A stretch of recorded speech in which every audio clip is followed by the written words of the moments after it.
Olá, eu me chamo Rebeca Capozzi. Na última edição da Revista Brasileira de História das Ciências, que foi lançada ainda esse mês, eu publiquei um artigo intitulado Onças, Preguiças e Grilos, o Comportamento Animal, nas obras de Claude Abbeville e Yves Devreux. Bom, nesse artigo eu tenho o propósito de analisar o papel e os usos do comportamento animal e suas descrições nas relações de missão e viagem escritas pelos frades Claude Abbeville e Yves Devreux na primeira década do século XVII. Esses dois autores, que eu estudei de uma maneira mais aprofundada no mestrado, eram frades capuchinhos que atuaram como missionários ao longo da existência da França equinocial entre 1612 e 1615. E essa foi uma empreitada colonial francesa fixada no Maranhão nesse período. Ao longo do artigo, eu reforço que o comportamento animal não era um elemento importante somente para esses missionários. Na verdade, o que eu pude observar é que o comportamento e os hábitos dos animais estavam ligados à classificação e descrição anatômica, assim como do modo de vida e, em alguns casos, do próprio nome de certos bichos, né? Como é o caso do bicho preguiça, que é um dos exemplos que eu pude explorar melhor no artigo. Então, de uma maneira geral, o que eu busquei demonstrar foi que o comportamento e os hábitos animais eram explorados em registros escritos de investigadores da natureza de uma maneira geral nesse período, tanto para indicar um certo nível de monstruosidade ou de ameaça à vida humana, quanto para revelar as utilidades, a doçura e uma certa ideia de passividade desses bichos em relação aos humanos. Essas associações podem ser observadas a partir do estudo da circulação dessas descrições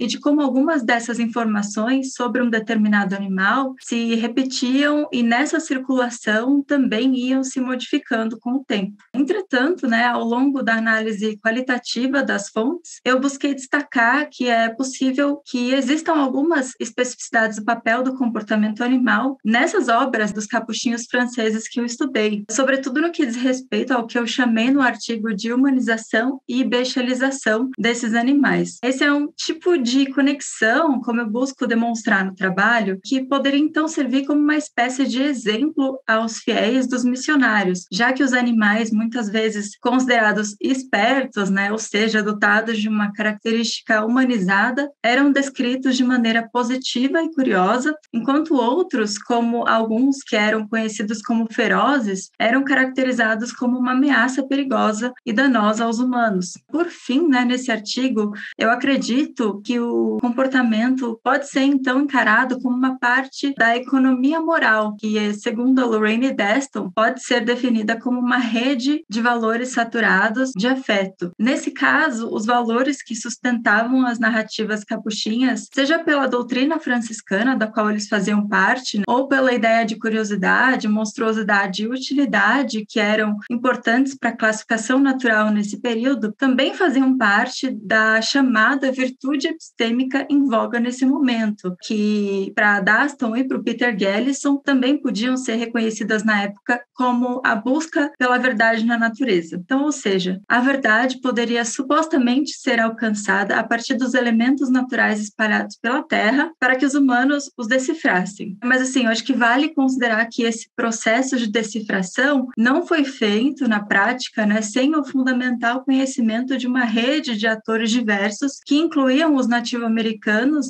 e também de muitas negociações que podemos imaginar envolviam a própria existência de animais humanos e não humanos em um mesmo ambiente.